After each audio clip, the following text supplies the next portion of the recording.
December 31 సమయం మధ్యాహ్నం 1 గంట. మత్తులో ఉన్న శ్రీరాజ్కి ఆకలి వల్ల మెలకువ వచ్చింది. మెల్లగా కళ్ళు తెరిచాడు. చుట్టూ చూస్తే తన ఫ్రెండ్స్ ఎవ్వరూ కనిపించలేదు. మెల్లగా పైకి లేచి తన ఫోన్ తీసుకున్నాడు శ్రీరాజ్. ఫోన్ చూస్తూ, అమ్మయ్య, ఈరోజే డిసెంబర్ 31 లాస్ట్ డే. ఈ ఒక్కరోజు ఇక్కడుంటే ఈ ఫ్లాట్ నా సొంతమవుతుంది, పైగా మంచి జాబ్ కూడా వస్తుంది అని సంతోషపడతాడు శ్రీరాజ్. అవును, ఇంతకీ వీళ్ళెక్కడికి వెళ్ళారు? ముగ్గురు కనిపించడం లేదు అని హరికి ఫోన్ చేస్తాడు Sriraj. The number you are calling is out of network coverage area అని వస్తుంది. ఫోన్ కట్ చేసి మళ్ళీ కాల్ చేస్తాడు. అదే రిపీట్ అవుతుంది. మనీ ఫోన్ అయితే స్విచ్ ఆఫ్ వస్తుంది.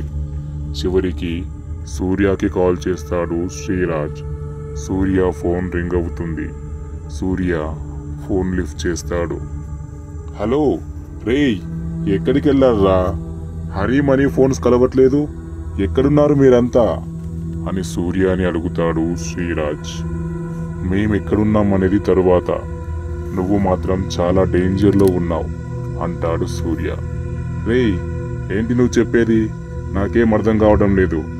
నేను డేంజర్లో ఉండడం ఏంటి అన్నాడు శ్రీరాజ్. రేయ్ శ్రీరాజ్, నేను చెప్పేది జాగ్రత్తగా విను. ఆ ఫ్లాట్లో ఉన్న దెయ్యం నిన్న రాత్రి మా ముగ్గురికి కనిపించి వెళ్ళిపోమని వార్నింగ్ ఇచ్చిందిరా.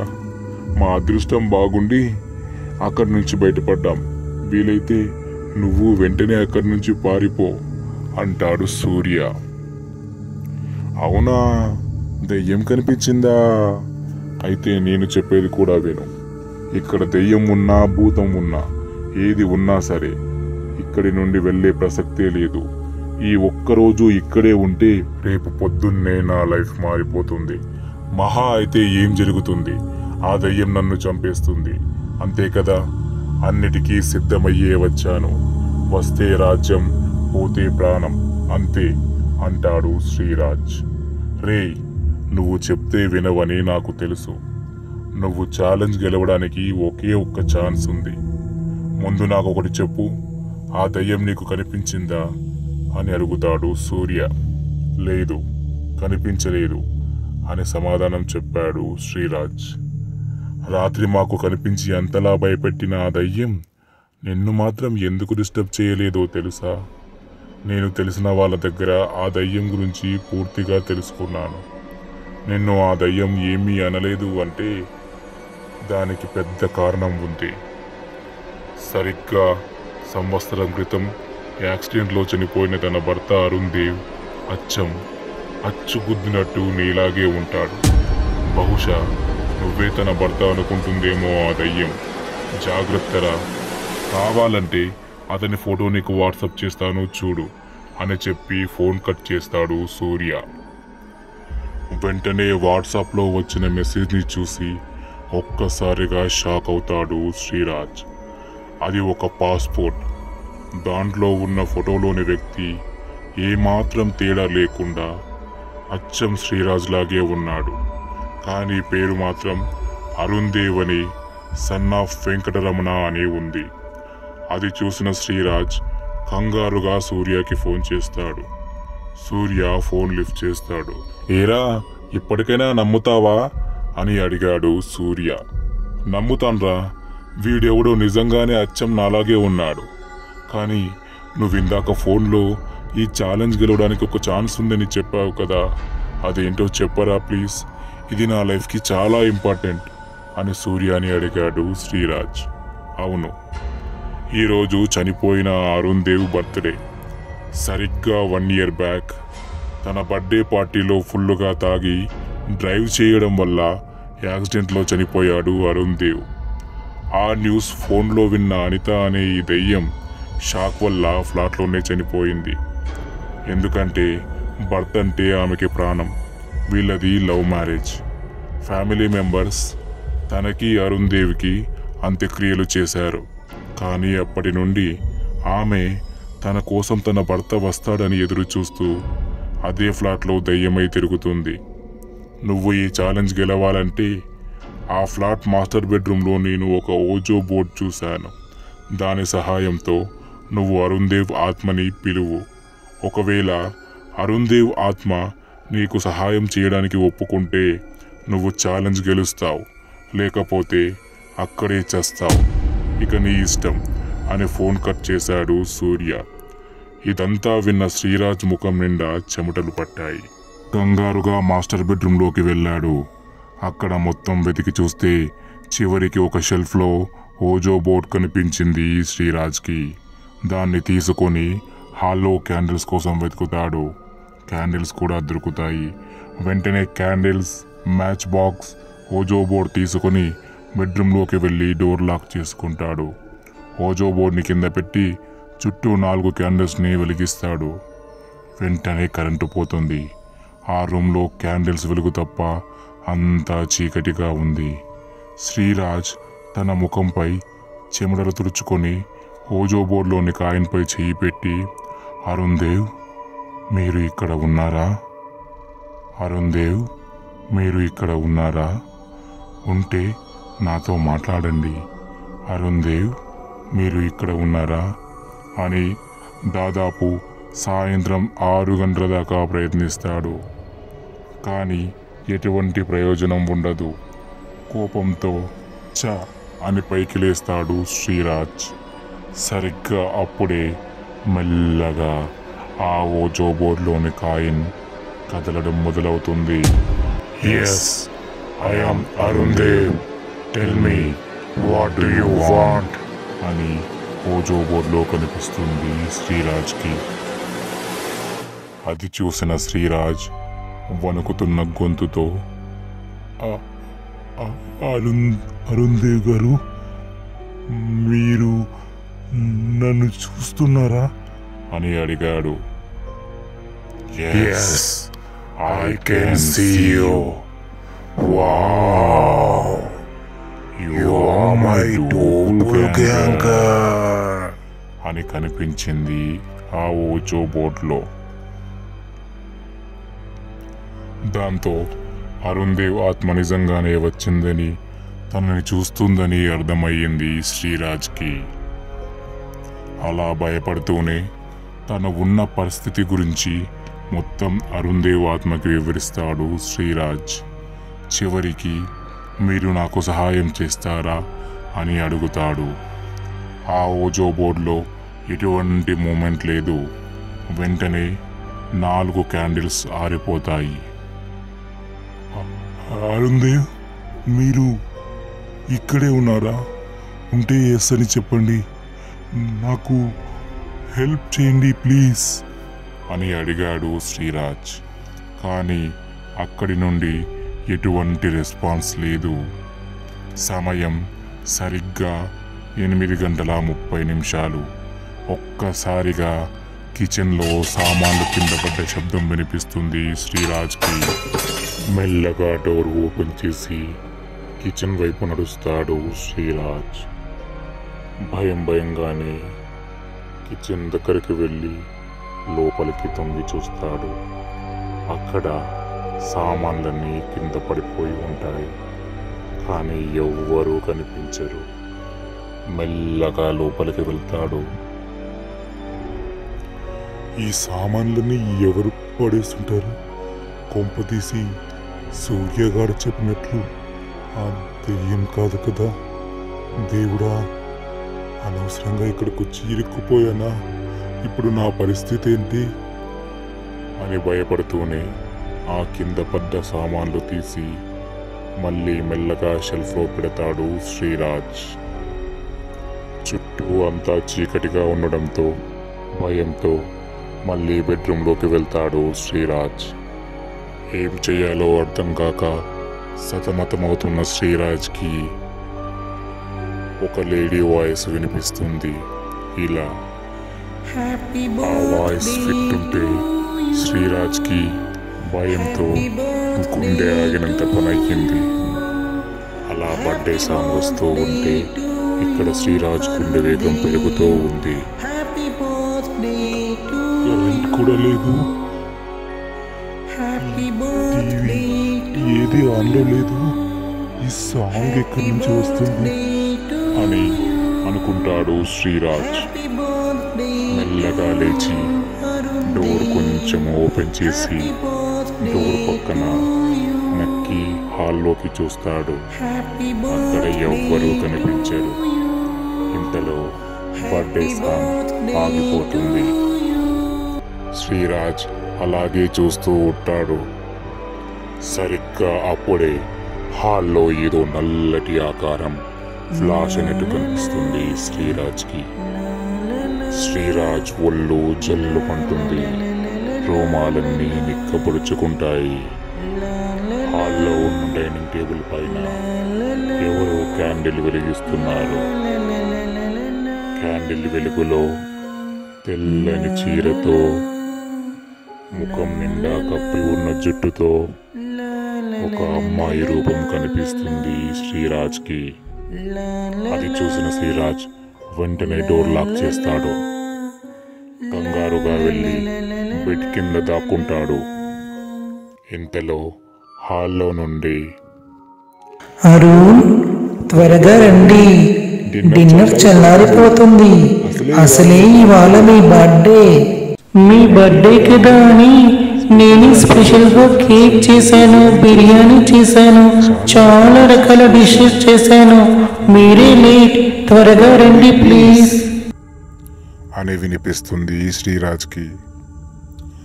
అయ్యో, అనుకున్నదే జరుగుతుంది. ఆ దయ్యం నేనే తన హస్బెండ్ అనుకుంటుందేమో. నా కర్మ, ఇప్పుడు ఏం చేయాలి అని తలపై చెయ్యి పెట్టుకుంటాడు శ్రీరాజ్. అరుణ్, మీరు వస్తారా నన్ను రమ్మంటారా అని గట్టిగా మళ్ళీ ఆ లేడీ వాయిస్ వినిపిస్తుంది. సరే అయితే ఆగండి, నేనే వస్తున్నా అని వినిపిస్తుంది మళ్ళీ. వద్దు, నేనే వస్తున్నా అంటాడు శ్రీరాజ్. చేసేదేమీ లేక మెల్లగా బెడ్ కింది నుంచి బయటికి వచ్చి డోర్ ఓపెన్ చేస్తాడు. డోర్ ఎదురుగానే నవ్వుతూ కనిపిస్తుంది ఆ దయ్యం. కానీ ఆ రూపం చూసిన శ్రీరాజ్ మాత్రం ఒక్కసారిగా కరెంట్ షాక్ కొట్టినట్టు బిగుసుకుపోయాడు. Happy birthday Arun. ఏంటి అంత టెన్షన్ పడుతున్నారు? సరే రండి, డిన్నర్ రెడీ చేశాను. చల్లారిపోతే అస్సలు బాగుండదు. ఫస్ట్ కేక్ కట్ చేద్దాం రండి. డైనింగ్ టేబుల్ వైపు వెళ్తుంది దెయ్యం.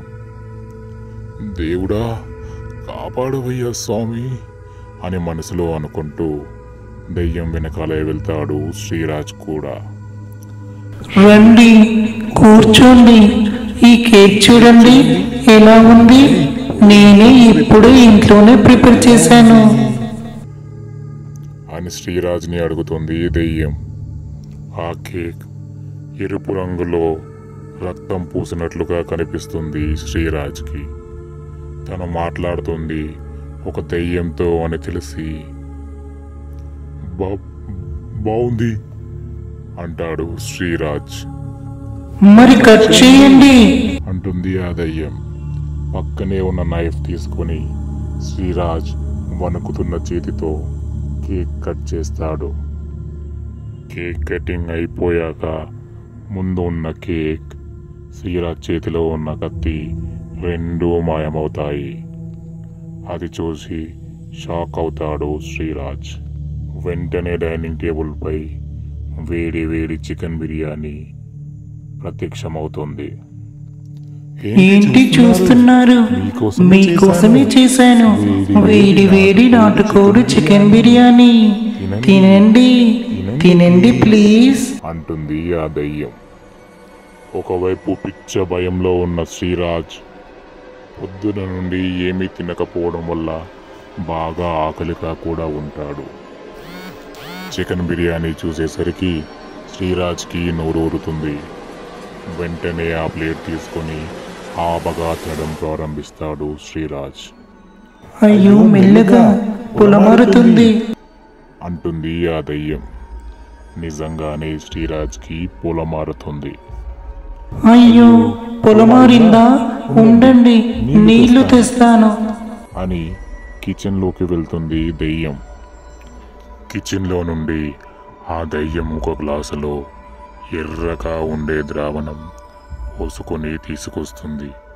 అది చూసిన శ్రీరాజ్కి రక్తంలా కనిపించడంతో ఇప్పుడు అది తాగాలా అన్నట్టు దానివైపే చూస్తూ ఉంటాడు. ఇంతలో శ్రీరాజ్ వాయిస్ మారిపోతుంది. ఆ బంగారం, బిర్యానీ సూపర్గా ఉంది, అలాగే కేక్ కూడా. థ్యాంక్స్ బంగారం, నా కోసం ఎంత బాగా ప్రిపేర్ చేసినందుకు. ఎంత కష్టపడ్డావో పాపం అని అంటాడు శ్రీరాజ్. ఎందుకంటే శ్రీరాజ్ ఒంటిలోకి అరుణ్దేవ్ ఆత్మ ఆవహించింది. తన భర్త ఇందాక భయపడ్డాడు, తనని ఏదో దయ్యాన్ని చూసినట్టు చూశాడు. కానీ ఇప్పుడు నార్మల్గా మాట్లాడేసరికి చాలా సంతోషంగా అనిపించింది ఆ అనిత అనే దయ్యానికి. సంతోషంతో ఇంకా ఏదైనా ప్రిపేర్ చేయమంటారా? చెప్పండి, మీరు ఏది చెప్తే అది చేస్తాను అంటుంది ఆ దయ్యం. నువ్వు చేస్తావు, కానీ తినడానికి నాకే అదృష్టం లేదు. సారీ బంగారం అంటాడు అరుణ్దేవ్ ఆత్మ ఆవహించిన శ్రీరాజ్. ఏమైంది అని ఆశ్చర్యంగా అడుగుతుంది ఆ దయ్యం. ఏమయ్యింది? నేను చచ్చి 1 సంవత్సరం గడిచింది అంటాడు శ్రీరాజ్. అని గట్టిగా అరుస్తుంది ఆ దయ్యం. నిజం నిజం నిజం బంగారం, నేను చచ్చిపోయాను, నువ్వు కూడా చచ్చిపోయావు. బ్రతికున్నప్పుడు మనం ఈ ఇంట్లో ఉన్నది వాస్తవమే, కానీ చచ్చాక కూడా దయ్యాలుగా ఇదే ఇంట్లో తిరుగుతూ ఇక్కడే ఉండటం సరికాదు. మన కర్మ మనకు జీవితాన్ని అనుభవించే అదృష్టం లేదు, అందుకే అకాల మరణం చెందా. నువ్విలా దయ్యమై తిరగటం వల్ల ఈ ఫ్లాట్స్ ఓనర్ నష్టాల్లో ఉన్నాడని తెలిసింది. పద, ఇక్కడి నుండి వెళ్ళిపోదాం. ఇది మన ప్లేస్ కాదు, మన లోకం వేరే ఉంది, నీకు చూపిస్తాను పద. నిజంగానే మనం చనిపోయామా? చెప్పు అరుణ్, మనం చనిపోయామా? లేదని చెప్పరు. ప్లీజ్ అరుణ్, మనం బ్రతికే ఉన్నాం అరుణ్. అరుస్తుంది. లేదు బంగారం, మనం చనిపోయాం. నా మాట నమ్ము. కావాలంటే ఆ అద్దంలో నిన్ను నువ్వు చూసుకో. నీ రూపం ఎప్పటిలాగే నీకు కనిపిస్తే నిజంగానే నువ్వు బ్రతికున్నావనుకో. మరోలా కనిపిస్తే నువ్వు చచ్చిపోయావు. వెళ్ళి చూసుకో అంటాడు శ్రీరాజ్. ఆ దెయ్యం మెల్లగా అద్దం ముందుకు వెళ్తుంది. అద్దంలో తన రూపాన్ని చూసుకొని మరింత బిగ్గరగా ఏలవడం ప్రారంభిస్తుంది ఈ దెయ్యం. ఓ నో, నేను దయ్యంగా తిరుగుతున్నానా? దేవుడా, అయ్యో అని ఏడుస్తుంది. వెంటనే శ్రీరాజ్ శరీరం నుండి అరుణ్దేవ్ ఆత్మ బయటకు వచ్చి ఆ దయ్యం పక్కన నిలబడుతుంది. అరుణ్దేవ్ ఆత్మ తన భార్యని పట్టుకుని మాయమవుతాడు. శ్రీరాజ్ స్పృహ తప్పి పడిపోయి ఉంటాడు. శ్రీరాజ్కి మెలకువ వచ్చేసరికి తెల్లారిపోతుంది. కంగారుగా లేచి, ఓ అమ్మో, ఇక్కడ నిజంగానే దయ్యం ఉంది, వెంటనే ఇక్కడ నుంచి వెళ్ళిపోవాలి అని డోర్ తీసి బయటకు పరిగెత్తుకుంటూ వస్తాడు. ఫ్లాట్స్ కిందికి రాగానే అక్కడ ఉన్న దృశ్యాన్ని చూసి ఒక్కసారిగా షాక్కి గురవుతాడు శ్రీరాజ్. ఎందుకంటే ఎదురుగా ఉంది ఆ ఫ్లాట్స్ ఓనర్ రఘునందన్, ఇంకా ఆయన అనుచరులు, మీడియా కూడా ఉంటుంది. దయ్యం ఉంది అన్న నెపంతో సంవత్సర కాలంగా మూతపడి ఉన్న రాయల్ లగ్జరీ క్లాసిక్ అపార్ట్మెంట్స్ ఇప్పుడు తెరుచుకోబోతోంది. ఎందుకంటే దయ్యం లేదు అని నిరూపించడానికి గత 3 రోజులుగా శ్రీరాజ్ అనే యువకుడు అదే ఫ్లాట్లో స్టే చేయడం జరిగింది. అతను క్షేమంగా బయటపడేసరికి అందులో దయ్యం లేదని అర్థమవుతోంది. ఇప్పుడు అతన్ని అడిగి తెలుసుకుందాం నిజంగా ఆ ఫ్లాట్స్లో దయ్యం ఉందా లేదా అని. పదండి అని రిపోర్టర్స్ శ్రీరాజ్ని చుట్టుముడతారు. శ్రీరాజ్ మాట్లాడుతూ, మీరంతా అనుకుంటున్నట్టు ఈ ఫ్లాట్స్లో దయ్యం లాంటిది ఏమీ లేదు, అంతా ఒట్టి భ్రమ మాత్రమే. ఈ ఆపర్చునిటీని ఛాలెంజ్గా నాకు ఇచ్చిన రఘునందన్ గారికి ధన్యవాదాలు అని చెప్తాడు. తాను మాటిచ్చినట్టుగా ఆ ఫ్లాట్ కీస్ని శ్రీరాజ్ చేతిలో పెడతాడు రఘునందన్. అలాగే తన రియల్ ఎస్టేట్ కంపెనీలో సీఈఓగా జాబ్ దొరుకుతుంది శ్రీరాజ్కి.